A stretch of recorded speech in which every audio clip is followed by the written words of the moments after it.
Vous écoutez France Culture. 6h31 Renaud, que nous dit ce matin la presse en ligne? Eh bien, commençons par ce conte. Il y avait quelque chose de pourri au royaume Sidi Bouzid, chef-lieu de la région la plus déshéritée du pays. C'est ainsi que débute la tribune signée de l'écrivain tunisien Taoufik Ben Brik dans le Nouvel Observateur. Sidi Bouzid, un tas de villages assemblés autour d'une artère de 3 kilomètres, est si moche qu'on a envie de se flinguer à chaque matin que le bon Seigneur nous ramène. Les hommes sont maigres, poltrons, grêles et ne pensent même pas à se barrer.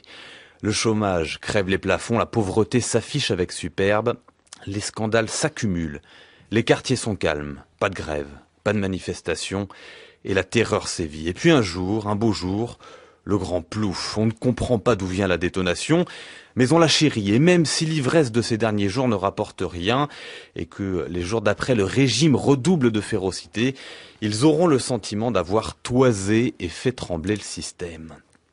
Mais de ce qui se déroule dans le centre de la Tunisie, on sait finalement assez peu de choses, censure oblige.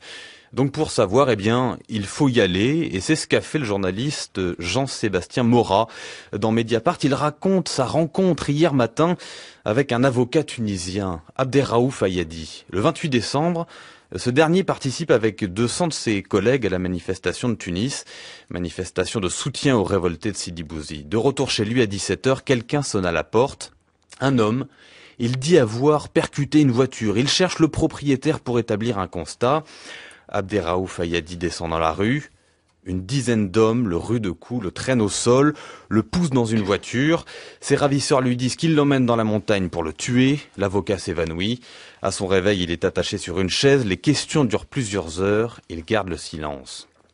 Il garde le silence tout en pensant qu'il a face à lui les fameux membres de la police politique tunisienne. Le lendemain, il est relâché dans le centre de Tunis.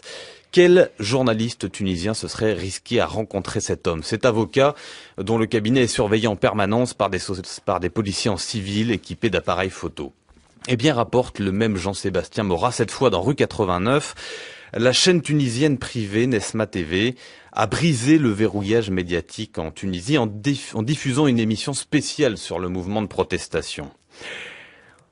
L'avocate Bocha Baladjamida a participé à cette émission et elle estime que c'est un mouvement sans précédent en Tunisie parce que les gens se retrouvent dans les revendications sociales portées à Sidi Bouzid. Ils en ont assez de la corruption, de la précarité et de ce pouvoir qui n'est pas élu démocratiquement. En réponse, rapporte-t-elle, on a simplement changé le ministre de la Communication.